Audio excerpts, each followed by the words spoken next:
Bismillahirrahmanirrahim. Assalamualaikum warahmatullahi wabarakatuh. Salam sejahtera untuk kita semua. Perkenalkan, nama saya Guswanto. Saya merupakan salah satu dosen dari program studi PG PAUD UPI Kampus Cibiru. Kali ini, saya akan menjelaskan salah satu mata kuliah yang saya ampuh, yaitu mata kuliah pedagogi. Video ini dibuat untuk memenuhi salah satu persyaratan sertifikasi dosen tahun 2025, yaitu pernyataan diri dosen dalam unjuk kerja Tridharma Perguruan Tinggi atau disingkat PDD UKT-PT, khususnya pada bidang pengajaran. Saya akan mulai menjelaskan deskripsi mata kuliah. Mata kuliah pedagogik merupakan kelompok mata kuliah kependidikan dengan beban studi 2 SKS yang ditempuh dalam 16 kali pertemuan. Mata kuliah ini membahas secara komprehensif tentang konsep dasar pedagogik sebagai ilmu yang mempelajari proses pendidik dan bagaimana prinsip-prinsipnya diterapkan dalam pendidikan anak usia dini. Mata kuliah ini menyajikan bahasan tentang hakikat pendidikan, tujuan dan fungsi pendidikan, unsur-unsur pendidikan, teori-teori pendidikan, serta peran guru sebagai pendidik profesional. Materi ini juga membahas keterkaitan pedagogik dengan perkembangan anak, nilai-nilai etika dalam pendidikan, serta pendidikan sebagai proses pembudayaan dan pembentukan karakter sejak usia dini. Adapun kemampuan yang diharapkan atau CPMK pada mata kuliah ini yang pertama, mahasiswa mampu menjelaskan konsep dasar pedagogik sebagai ilmu pengetahuan serta memahami ruang lingkup, tujuan, dan urgensinya dalam pendidikan anak usia dini. Yang kedua, mahasiswa mampu mengidentifikasi unsur-unsur dasar pendidikan serta menganalisis karakteristik peserta didik dan pendidik dalam konteks pedagogik PAUD. Yang ketiga, mahasiswa mampu menerapkan teori-teori dan metode pendidikan yang sesuai dengan pendekatan pedagogik dalam pembelajaran anak usia dini. Dan yang terakhir, mahasiswa mampu menunjukkan sikap profesional dan etis dalam peran sebagai pendidik PAUD serta memahami pentingnya pendidikan sepanjang hayat. Sistem pembelajaran pada mata kuliah pedagogik ini yaitu blended learning. Yang pertama, sinkronus atau tatap muka dengan menggunakan metode ekspositori, diskusi, dan tanya jawab. Yang kedua, asinkronus, dilakukan melalui kajian mandiri dengan mencari literatur atau bahan ajar berupa modul pembelajaran, video pembelajaran, dan media lainnya. Sistem pembelajaran pada mata kuliah pedagogik ini sudah berbasis Learning Management System, yaitu SPOT UPI. Adapun metode pembelajaran yaitu team-based project. Metode ini digunakan bertujuan untuk melatih mahasiswa menganalisis, memahami, dan memecahkan permasalahan pendidikan khususnya dalam konteks pendidikan anak usia dini. Melalui pendekatan ini, mahasiswa diharapkan mampu mengembangkan kemampuan berpikir kritis, reflektif, dan sistematis dalam merancang solusi pedagogi yang inovatif dan aplikatif. Adapun sistem penilaian terdiri dari 4 macam. Yang pertama, partisipasi aktif mahasiswa yaitu sebesar 15%. Yang kedua, tugas individu sebesar 15%. Yang ketiga, mid project atau UTS sebesar 30%, dan yang terakhir final project atau UAS sebesar 30%. Demikian informasi terkait mata kuliah pedagogik. Adapun implementasi pembelajaran secara real dapat disaksikan pada video sebagai berikut. Bismillahirrahmanirrahim. Assalamualaikum warahmatullahi wabarakatuh. Waalaikumsalam warahmatullahi wabarakatuh. Alhamdulillahirrahmanirrahim. Kita ketemu lagi di mata kuliah pedagogik. Hari ini sebelum kita memulai perkuliahan, alangkah baiknya kita berdoa sesuai dengan agama dan kepercayaan masing-masing. Berdoa dimulai, doa dicukupkan. Baik teman-teman, sebelum kita masuk dalam perkuliahan, kita bertemu lagi di mata kuliah pedagogik. Kali ini di mata kuliah ini saya yang masuk ke kelas karena ini merupakan tim teaching antara Bu Dr. Tuti Istianti dengan saya sendiri, yaitu Guswanto MPD, yang sejatinya itu memiliki bidang keahlian pedagogi gitu. Setelah itu izin saya ingin menanyakan terlebih dahulu, hari ini siapa yang tidak hadir? Coba Ter. Siapa? Raisa ya. Apa keterangannya? Sakit. Oke. Sip, kita simpan ya. Nah, ini sebagai bukti bahwa proses perkuliahan ini direkap secara online, yaitu menggunakan LMS atau Learning Management System, yaitu Spot UPI. Baik teman-teman, setelah absen sudah, hari ini kita akan mengkaji pertemuan yang keempat. Tapi sebelum itu saya ingin menanyakan kabar terlebih dahulu gitu. Bagaimana kabar kalian hari ini? Alhamdulillah, luar biasa. Allahu Akbar. Oke, baik, terima kasih. Ketika saya ingin menanyakan kabar kalian, kalian jawabnya well ya.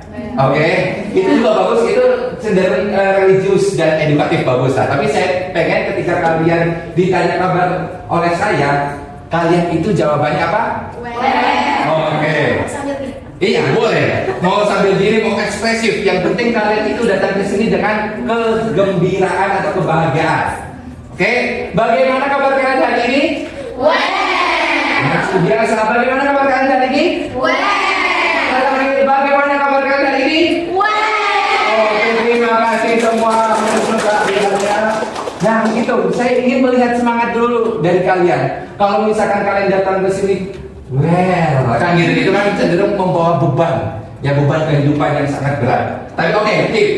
Setelah itu saya ingin mengajak kalian terlebih dahulu sebelum masuk ke dalam topik materi kajian kita hari ini. Lanjut. Nah, sebelum kita masuk ke dalam materi, saya ingin mengajak kalian dulu nih gitu. Ada suatu instruksi tebak dan nyanyikan. Ya, sebentar.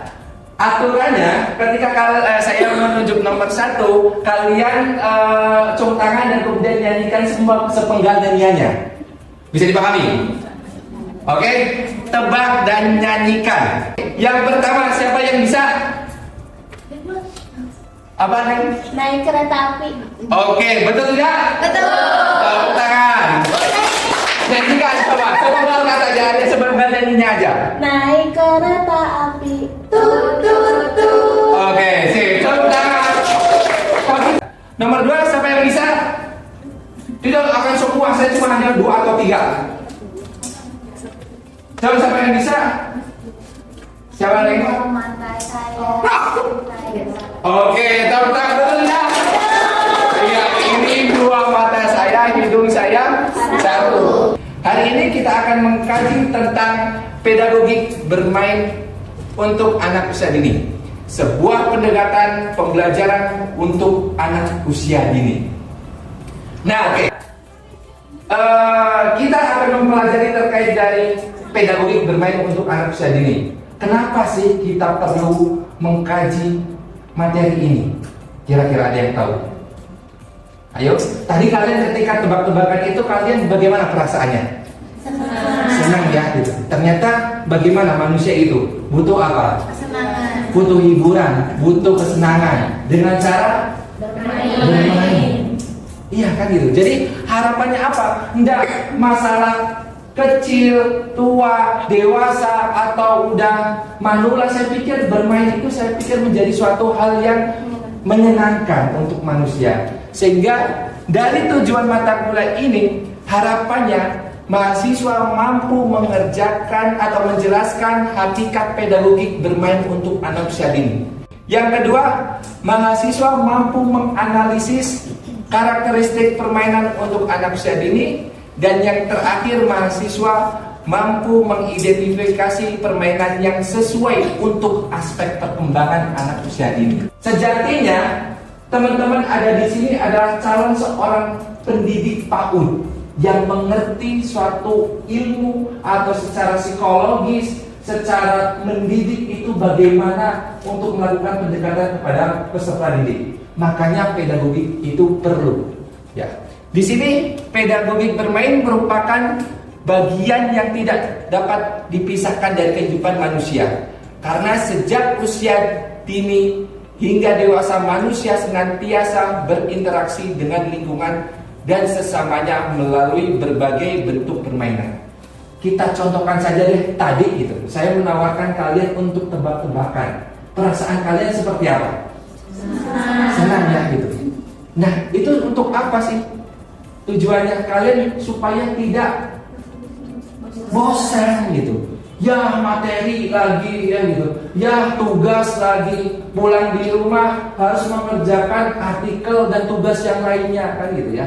Nah, sehingga saya pikir dari usia muda, usia anak usia dini gitu, dewasa maupun orang tua pada hakikatnya itu membutuhkan bermain. Karena kata Johann Huizinga itu dalam bukunya Homo Ludens itu, atau manusia sebagai makhluk bermain itu, bahwa mereka tidak bisa dipisahkan dengan aktivitas bermainnya. Karena kata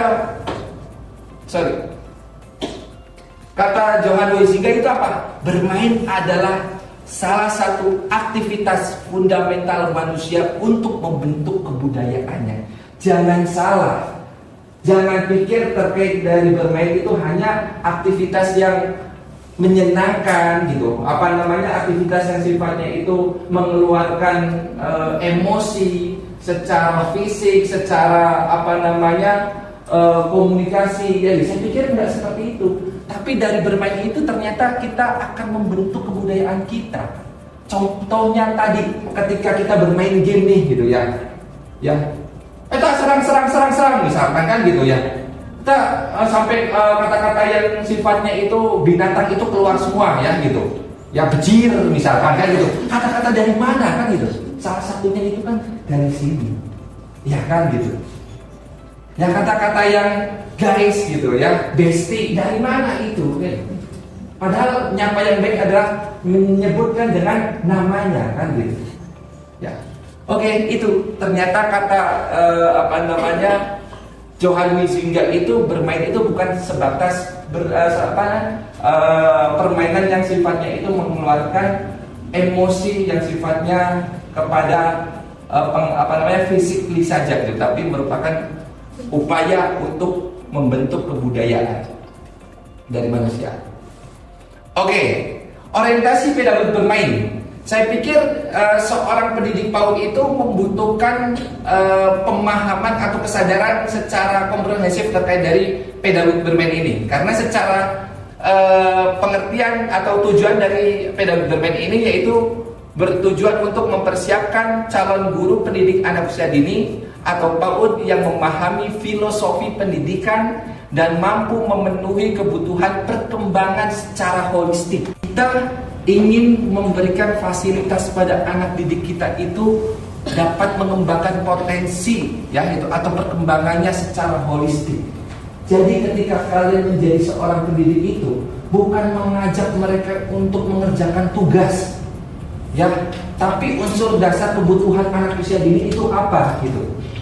Bermain kan gitu. Kalau kalian menyiapkan proses pembelajaran yang asal-asalan, serampangan, tidak melihat karakteristik kebutuhan anak atau keinginan mereka tanpa memberikan suatu permainan-permainan itu, maka kalian itu sudah mencederai hati mereka. Karena hakikat mereka itu masih ingin bermain. Ya, kita juga pengen bermain. Ada waktunya kita ingin memberikan apresiasi pada diri kita ini dengan cara healing kan gitu, dengan main gitu. Nah, tapi ini kita bagaimana dapat memahami secara filosofi pendidikan. Johann Huizinga itu memikirkan seperti itu nggak asal-asalan. Ternyata di dalam permainan congklak itu ada nilai-nilai filosofinya kan gitu. Ya. Terus tujuannya untuk apa? Aspek perkembangan apa? Ya. Sosial, emosional. Coba kalau main congklak itu dilakukan secara nggak dibagi-bagi kan gitu. Udah gue ditaruh di akhir kan gitu. Yang itu kan tidak bagus di mata sosial. Dalam artian kita melakukan kecurangan gitu. Itu maka untuk menjadi guru ideal diperlukan kombinasi antara kualitas pribadi, kompetensi berikut dengan pedagogiknya gitu, dan pendekatan pembelajaran yang sesuai dengan perkembangan anak. Ini Mbak. Maka dari itu kita ketahui dulu dan identifikasi dulu permainan-permainan apa yang mampu mengembangkan aspek perkembangan anak. Ya gitu. Oke, selanjutnya. Nah, jadi idealnya menjadi seorang pendidik itu menjadi seorang pendidik yang ideal itu kita ajak mereka untuk bermain. Kenapa? Karena tadi saja ketika kalian masuk di dalam kelas itu tanpa sadar saya sebenarnya mengajak kalian untuk bermain supaya fokus, supaya semangat ketika kalian datang ke kampus untuk mengkaji suatu materi tentang kepedagogikan gitu ya.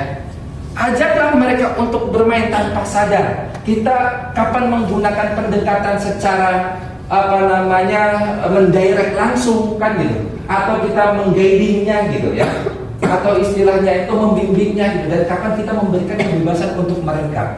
Jangan sampai kita memberikan ketidaknyamanan untuk mereka. Belum apa-apa, sebelum masuk ke kelas mereka diminta untuk menghafal.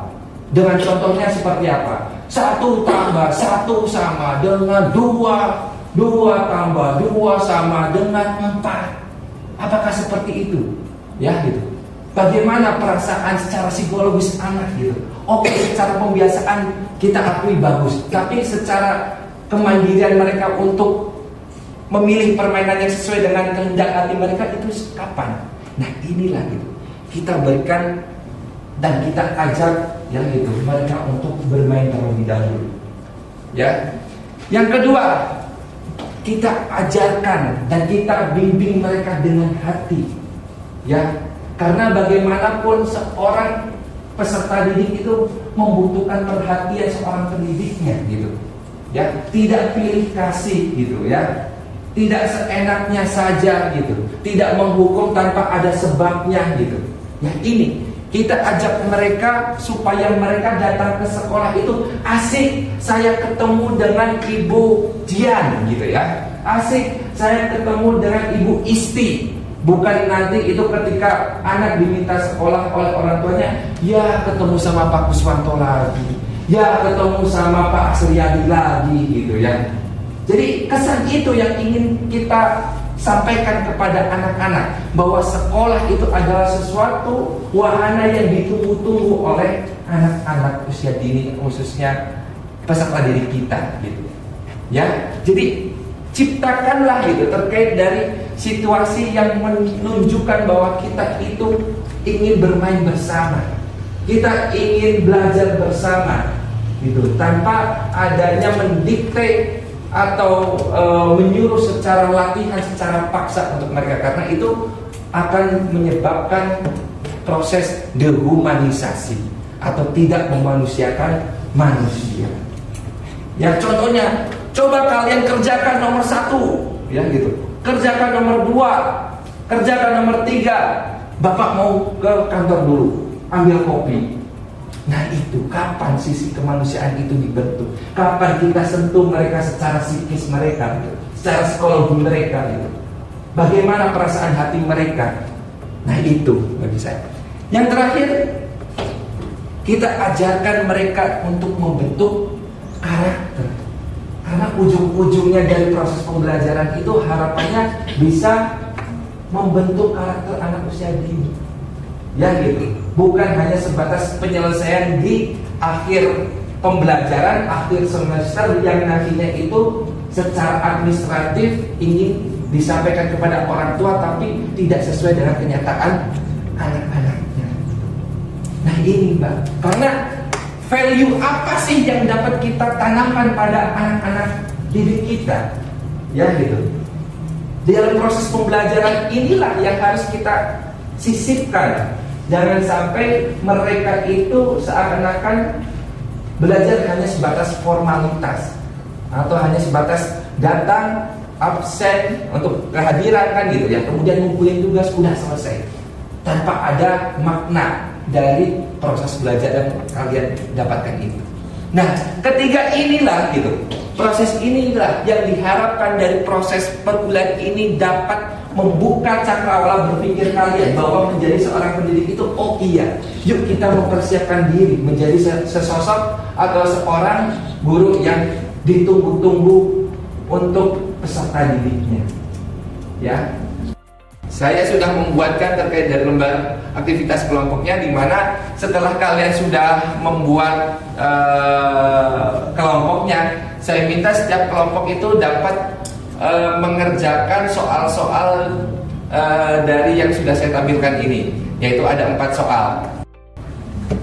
Dan penentuan permainannya masih repeat boleh, oke. Dan kelompok ini penentuan permainannya lagi, oke. Teknis presentasinya mau gimana? Tunjuk atau apa namanya? Wheels? Spin. Oh, spin ya, oke. Nah, 1, 2, 3, 4, 5, 6 kelompok ya? Oke, sudah siap? Saya spin? Siap. 3, 2, 1, bismillahirrahmanirrahim.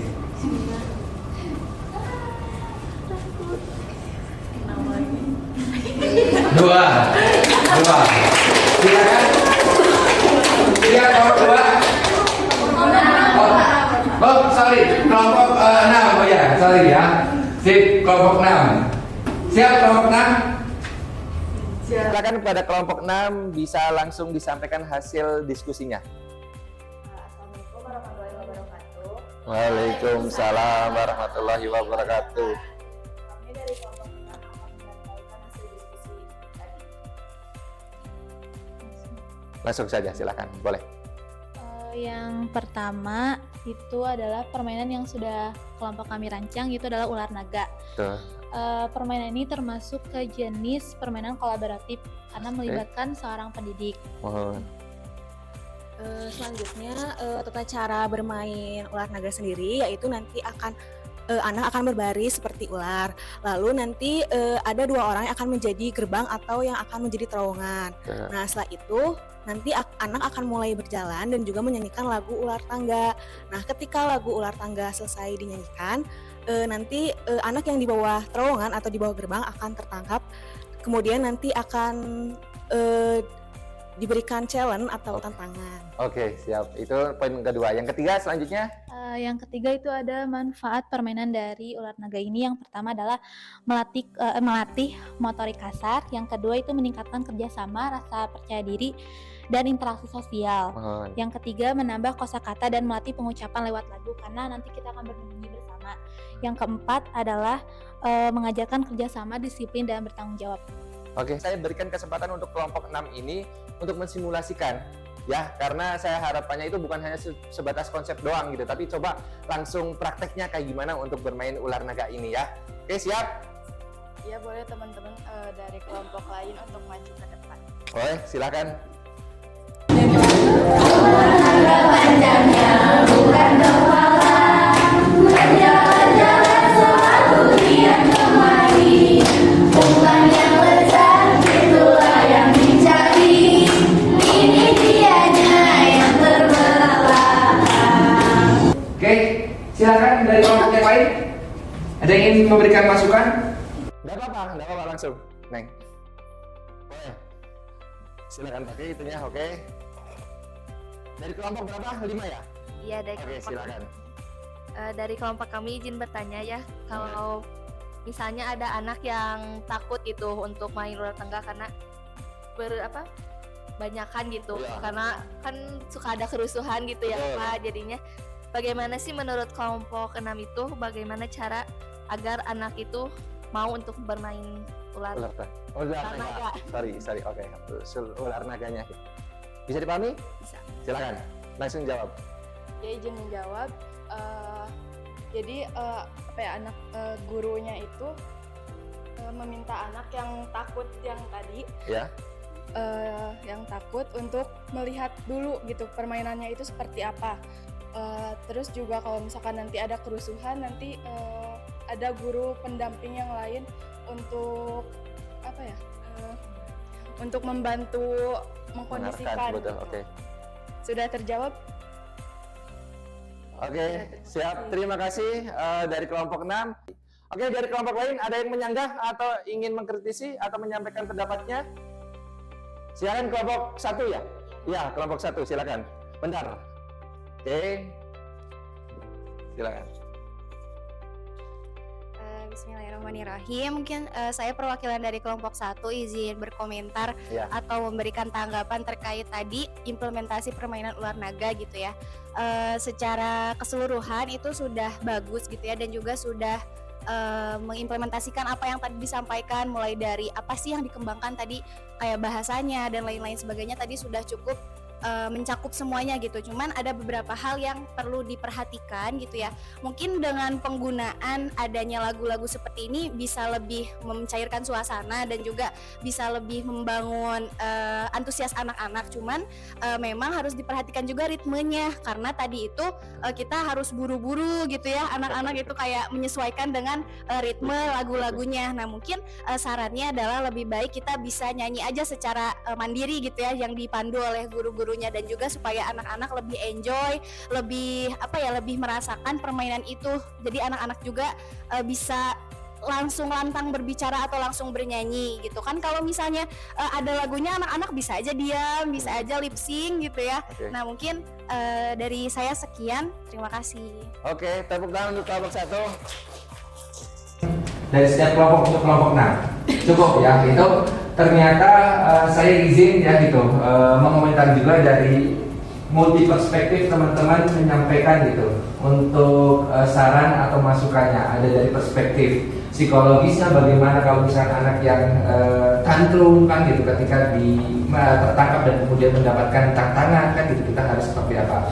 Terus terkait dari nanti dalam hal menyanyinya gitu kan gitu, terkait dari aspek perkembangan secara verbalnya misalnya gitu, atau komunikasinya seperti apa kan gitu. Nah, kita juga harus pikirkan. Tapi ini kan masih simulasi. Saya pikir kita sebelum menghadapi anak langsung ya gitu, kita melakukan latihan terlebih dahulu di sini supaya nanti kalian mempersiapkan terkait dari masukan-masukan dari kelompok juga. Oke, itu bisa dipahami semuanya? Bisa.